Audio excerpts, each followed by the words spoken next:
Drum roll. For what? For you. Because you're amazing. And everybody wants to hear you talk. Are you ready? Yes. So, day 3. So, day 1, we talked about what? Day 1, we talked about, we were just doing like a Q&A. What is arthrogryposis and a Q&A kind of deal.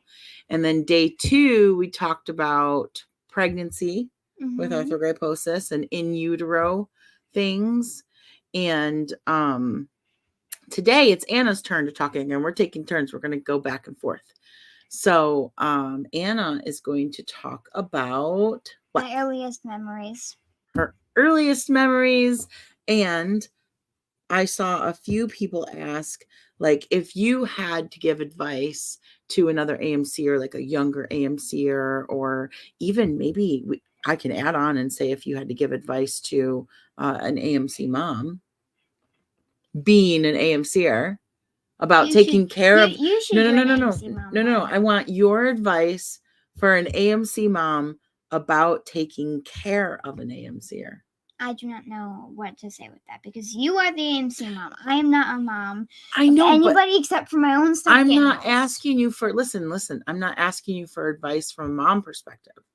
I'm asking you for advice from a kid with a disability perspective. What would you tell other parents to be mindful of or to do for their kids, being that you are a kid and know what might be good for parents to do? Okay, that I do not know at all.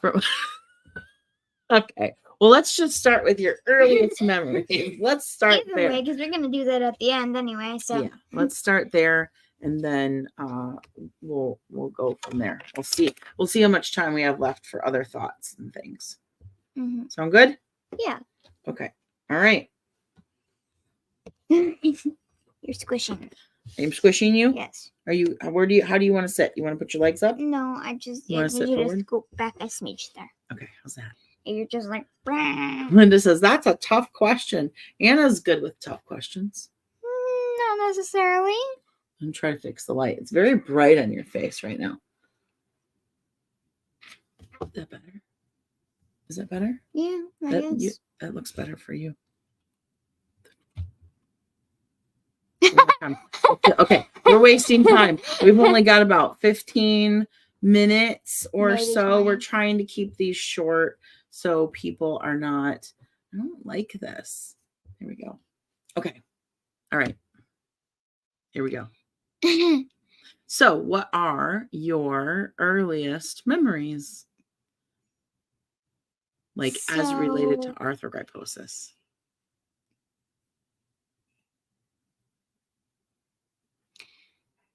I mean, I would say that one of my earliest memories that I do remember was the stepping stones. What about what are stepping stones? What do you remember?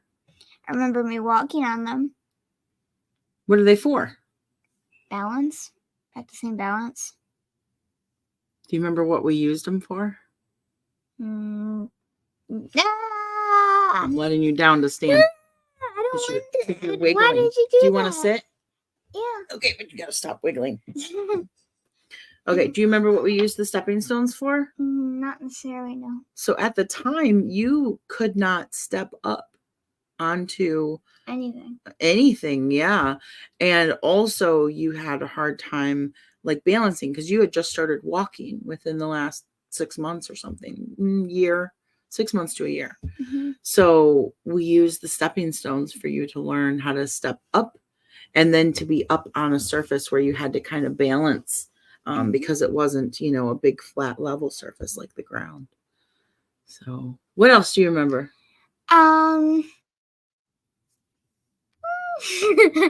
What else do you remember? Nobody wants that stuff. I remember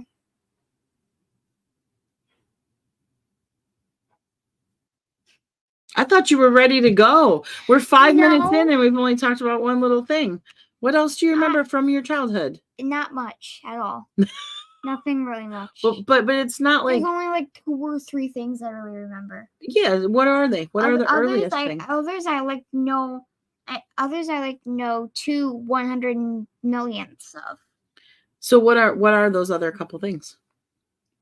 I mean, I remember my sauerkraut face. Oh, well, that's not arthrogryposis related. I mean, do you remember your early therapy sessions with Mr. Dan? No. Really? No. None of them? Wow. Do you remember any of your surgeries? Barely. I told you like 2 1/millionths of it. What do you remember? I remember. I told you, it's just 2 1/millionths is very little. I barely remember anything. I can form a picture in my head, but that's all. What do you see when you form a picture in your head? I see Dr. Feldman cutting open my legs. Oh, that's like you making up. Like you didn't actually see that though. No. No, that's just what you're the pretty sure happened. With the weird little olive fork looking thing. Let's see, what else do you remember? Trying to think of. Do you remember walking at school for the first time? No, when you first started walking. Do you remember walking with Misha for the first time? When she came to visit? Do you remember when you walked down the hill for the first time on the grass? No?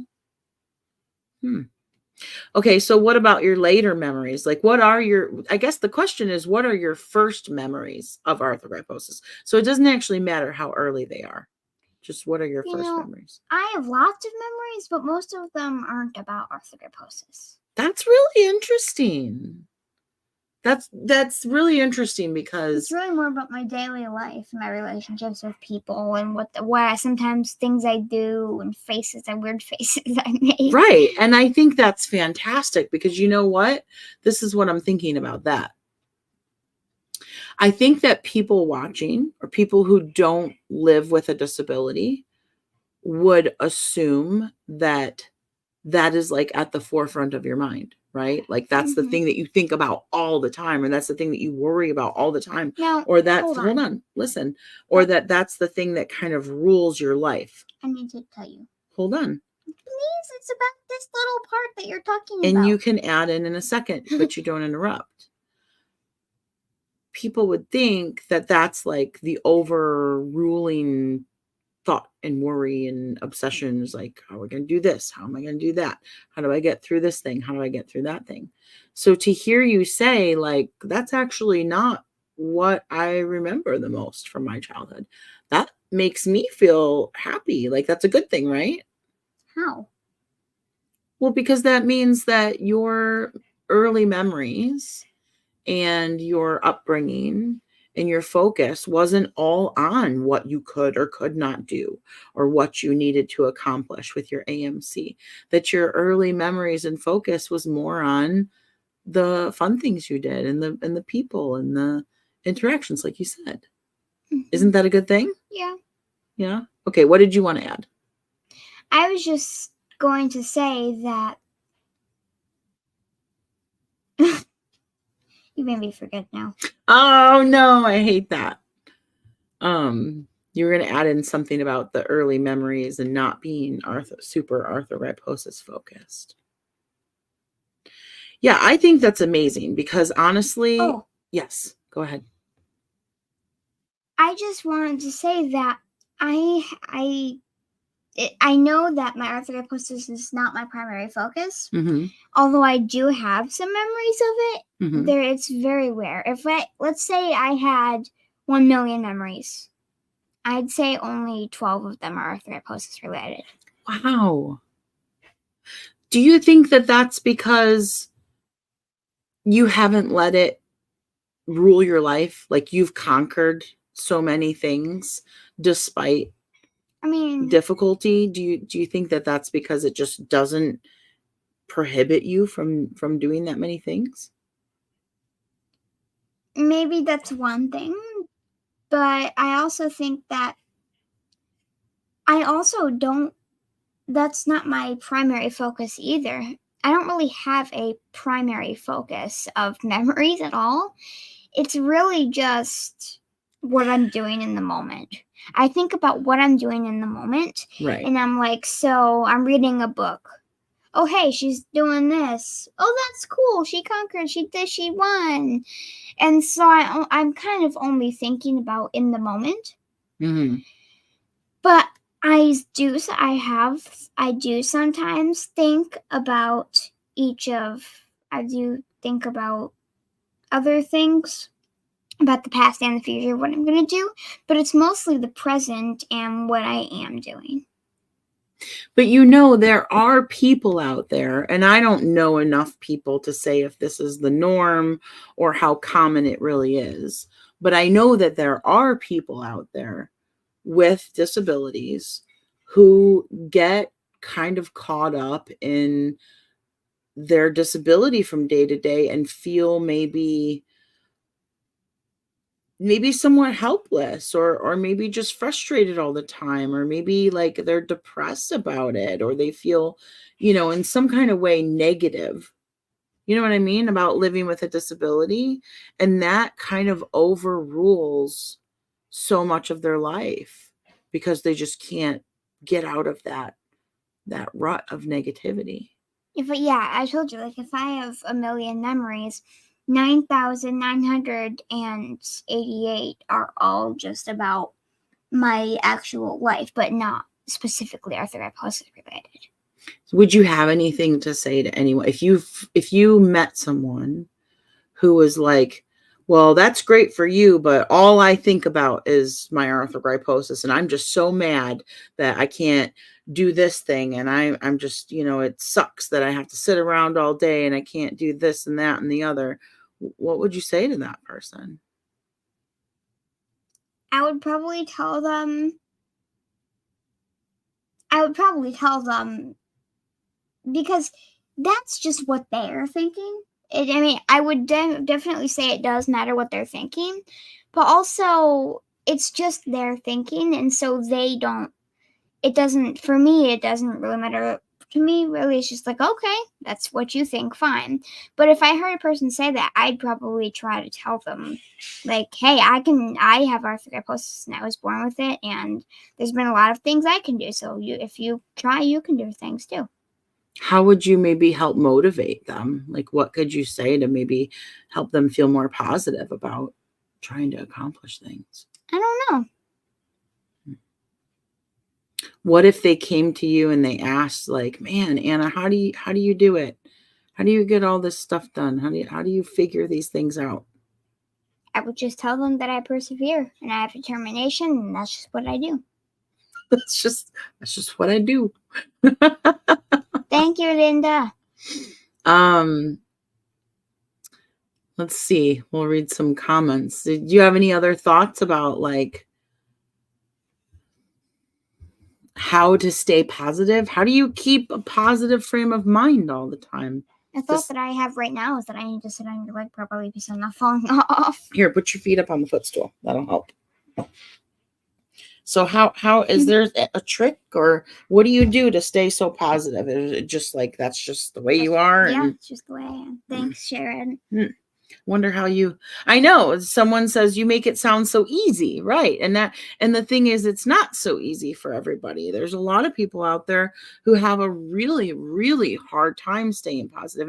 And I'm not even talking about people diagnosed with depression. Like, that's a whole other level of stuff that you have to deal with. But even people that are not, that don't have daily depression. I mean, I struggle with staying positive. I get up some days and I'm like, oh, how am I just going to keep going? Like, I just want to lay down and take a nap, and I just woke up.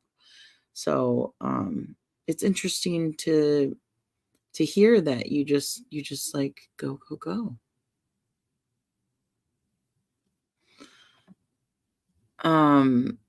Linda says she was so positive when she was a baby. Yeah. She's always been. Thank you guys so much for the super stickers. I apologize if we missed some of you earlier. We had the comments off for a little bit so Anna could focus on her thoughts.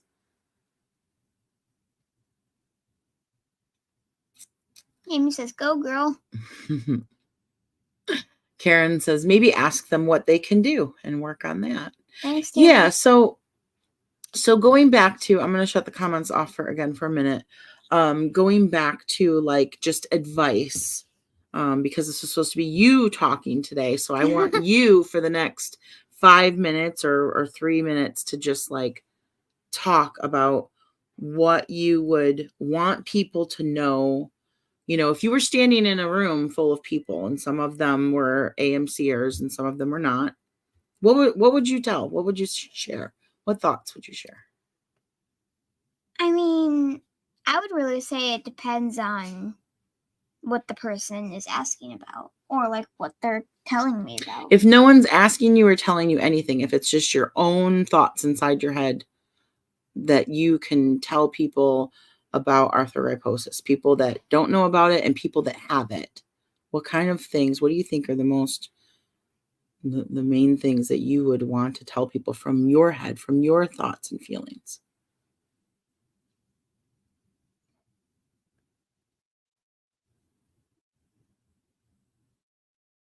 It's tough tonight, huh? we thought we had a plan, and sometimes it's hard to formulate your thoughts. Because you've been talking about arthrogryposis your whole life, since you could talk. You said arthrogryposis for the first time when you were 17 months old. You know that? Arthrogryposis when you were 17 months old. And ever since you were like 15 months old, you've just been blah, blah, blah, blah, blah, blah, blah, blah, blah. And she used to go into in the stores, we'd be like at Target or something. And she'd just grab people in the aisle and start talking to them about arthrogryposis. and give them your little business cards so they could follow the page and learn more about it. And just some random person named Linda hanging out right in the middle of the aisle, getting her cans of beans. There might be someone on right now who met you that way. She would tell the doctors, you know, and the therapists like what's what. And she's interviewed other AMCers. So you've been talking about arthrogryposis a very long time. Yes. So you do have kind of an elevator pitch as to like, this is what arthrogryposis is. But I don't even understand what that is. You keep telling me. An elevator pitch? It's just a short, it's a short speech. What it is. An elevator pitch is a short speech. Oh, I thought it was like elevator music. No. That plays when you go up and down. It's like a short, like 3-minute speech that gets across the main points. And you've had that for years. So I think when it comes to like just coming from your heart or inside your head of like, this is what I want you to know. Sometimes it's harder to think about those things, right? Okay, what about, let's try. Thanks, Peggy. Let's try. Oh my gosh, thank you, Peggy. Thank you guys all for the super stickers. Let's try before we go real quick. So again, what I was asking you earlier, what I was saying is, if I had to give advice to if I had to give advice to, oh gosh, I'm trying to think of an analogy to help you understand. I'm not good with analogies. I know you're not. That's right. So I'm just thinking, like, if you were talking to another AMC mom, and that AMC mom was like, gosh, Anna, I'm trying to do, you know, this and that and the other with Jill, and she's not as encouraged as you are, and I don't know how to talk to her, and I don't know exactly how to help her. If a mom was asking you that, like, I don't know what to say to her, I don't know how to help her, what would you be able to tell that mom about what kind of things you as an AMCer like to hear, or like moms to do, like your mom to do? Like, what do you want me to do to help you? That's what I'm kind of asking. That makes sense now? Mm-hmm. Yeah, that's why the advice would be coming from your point of view, because it's about what you would want or what another AMCer might want. Well, I know that everybody is different, so I couldn't really give advice unless I kind of know what the kid is, like what the personality is. You're so thorough. I know that because everybody's different, I can't analyze the information to create something to actually help the mom unless I actually know what is going on. Look at our voiceover equipment behind us. It looks like there's some kind of creature. Looks like there's some kind of creature behind us, but it's just our equipment. It's just our microphone equipment. There's 2 little flashing dots, or maybe we're like giants in a little city, and those are like 2 dots. Well, we're trying to bring you guys valuable information this month, raising awareness by, talking about. Lita says, I've never heard her so quiet. Beth wants to know, what's the hardest thing you've ever done? Hardest? I do not know. Anna's having difficulty coming up with thoughts tonight, which is okay. Thanks, Julie. Thanks, she's had a long school day today. Her brain's probably exhausted. Yeah. But yeah, I think we talked good stuff about like staying positive and that comes inherently. I guess I could add a little bit for other parents is that I have always worked really hard with Anna to ensure that her motivation is intrinsic, meaning that she's not motivated because she's getting the iPad or because she's getting ice cream or because she's going to get some kind of... How does iPad and ice cream having to have to do anything? Because when you motivate people or animals even with rewards, with outside rewards like that, it's actually not as motivating as if the motivation comes from within because they want the self-satisfaction of doing it. So if you want to satisfy yourself in your heart and in your mind of doing something and doing a good job at it, that's going to always be the hands down most motivating thing for you, for anyone. So I've always tried to create an environment where her motivation is intrinsic and coming from within and not as a result of rewards. And when you build that for your child or your AMCer or yourself, I feel like you tend to work harder if you're just trying to prove something to yourself rather than, trying to get something for your efforts. So hopefully that helps another mom in some way. And I'm happy to talk about that more on another live. You can do it in your new page. No, my new page is not for that kind of stuff, really. Oh, but okay. So we're gonna go for tonight because we're trying to keep these short so people will tune in every day and pay attention to what we're saying and not kind of get bogged down. But we'll be back tomorrow. And tomorrow I am going to talk about Anna's first year of life what that was like and what we did and what we accomplished that year. And yeah, I think that's it for tonight. We're going to go eat some dinner and get ready for bed. So I hope you guys have a really good rest of your night. Any last words from you? Have a great night. We'll see you guys tomorrow. Bye. Bye.